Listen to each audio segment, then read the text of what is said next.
Welcome to મીરાસ kitchen. આ વિડીયોમાં હું તમને એકદમ ચટપટા એવા ભૂંગળા બટેકાની રેસીપી શેર કરીશ।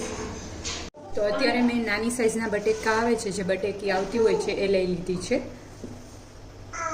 એને વોશ કરી લીધા છે અને પાણી એડ કરી દઈશું, નિમક એડ કરી દઈશું એઝ પર ધ ટેસ્ટ।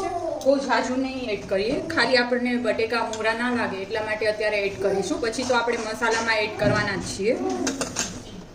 ઢાંકણ ક્લોઝ કરી અને કૂક કરી લેવાના છે, એકદમ પ્રોપરલી બફાઈ જાય ત્યાં સુધી કૂક કરવાના છે। હવે આપણે મસાલા બનાવવા માટેની પ્રિપરેશન કરી લઈએ। તો એના માટે અત્યારે મેં લસણ લઈ લીધું છે અને લાલ મરચું પાવડર લઈ લીધું છે।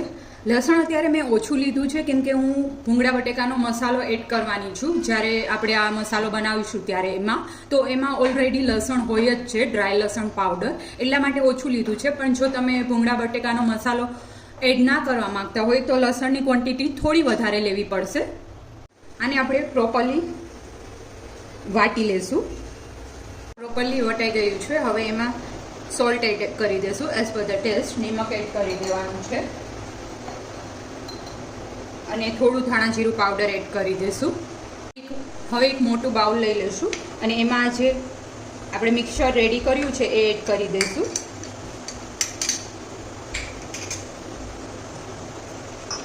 પછી અત્યારે હું ભૂંગળા બટેકાનો મસાલો છે મારી પાસે, તો એ એડ કરી દઈશ। તમારી પાસે આ મસાલો ના હોય તો તમે સ્કીપ કરી શકો અને વધારે લસણ એડ કરીશો તો બી બહુ ફાઇન ટેસ્ટ આવશે।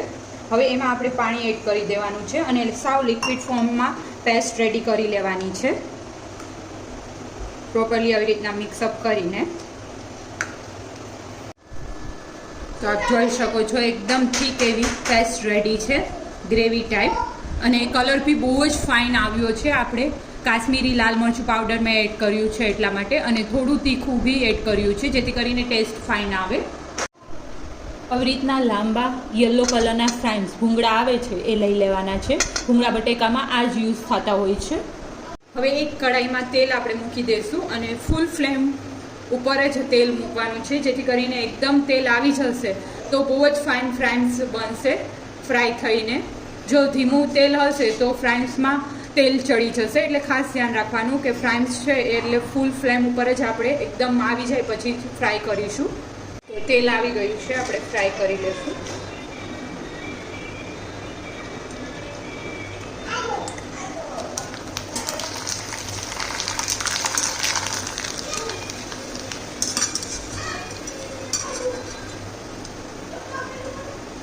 આવી જ રીતના બધા ભૂંગળા આપણે ફ્રાય કરી લઈશું। હવે એમાં જ આપણે તેલ રહેવા દઈશું અને ગરમ તેલ હોય ત્યારે જ આપણે આ પેસ્ટ જે રેડી કરી હતી એ એડ કરી દઈશું।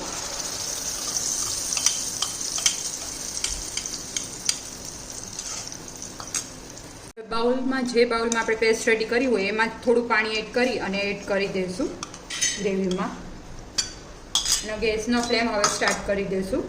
બહુ હાઈ ફ્લેમ હશે તો જે ચટણી છે આપણે એડ કરેલી હોય આમાં લાલ મરચું પાવડર, એટલા માટે તરત બળી જશે, એટલે થોડું પાણી એડ કરી અને પછી સ્ટાર્ટ કરીશું કેમ કે ઓલરેડી આ કઢાઈ છે એ ગરમ જ છે એટલા માટે।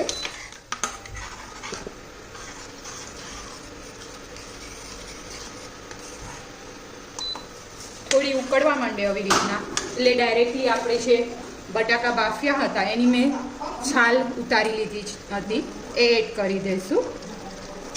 આને તમે ડાયસીસ કરીને બી મોટા મોટા પીસીસમાં બી એડ કરી શકો, પણ અત્યારે મારી પાસે નાના જ બટેકા હતા એટલા માટે મેં આખા જ રહેવા દીધા છે, એનાથી બહુ ફાઇન લુક આવે અને આ ચાટ ઝટપટ બની જશે એ ટાઈપનું બની અને રેડી થશે અને બહુ જ ગમશે બધાને। આપણે અત્યારે આમાં જ બટેકાને ઉકાળશું જેથી કરીને બટેકાની અંદર બી બહુ જ ફાઇન ફ્લેવર બેસી જાય।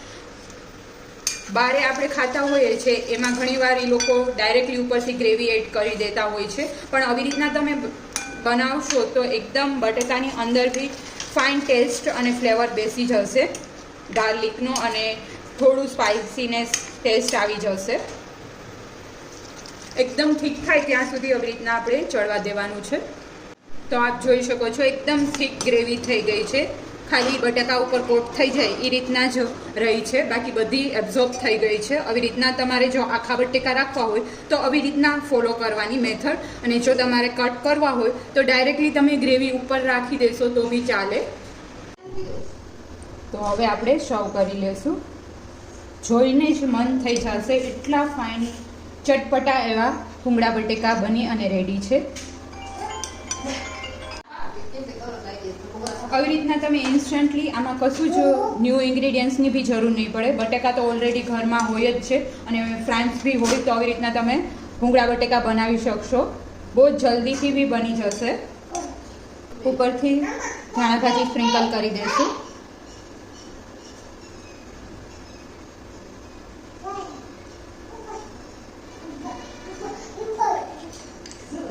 ખારી સિંગ એડ કરી દઈશું.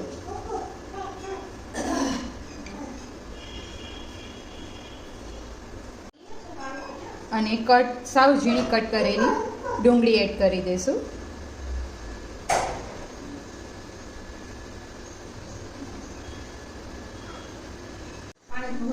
ઉપરથી થોડું લીંબુ એડ કરી દઈશું. ઓપ્શનલ છે, તમારે એડ કરવું હોય તો ટેંગી ફ્લેવર માટે એડ કરી શકો, અથવા તો ના કરો તો બી બહુ જ ફાઇન ફ્લેવર આવશે. એવી રીતના તમે પાર્ટીમાં અરેન્જ કર્યું હશે ભૂંગળા બટેકા તો બધાને બહુ જ ગમશે. રેડી છે ભૂંગળા બટેકા. આપ બી આ રેસીપી ટ્રાય કરજો અને કમેન્ટ કરી અને જણાવજો તમને મારી રેસીપી કેવી લાગી. Thank you for watching my video.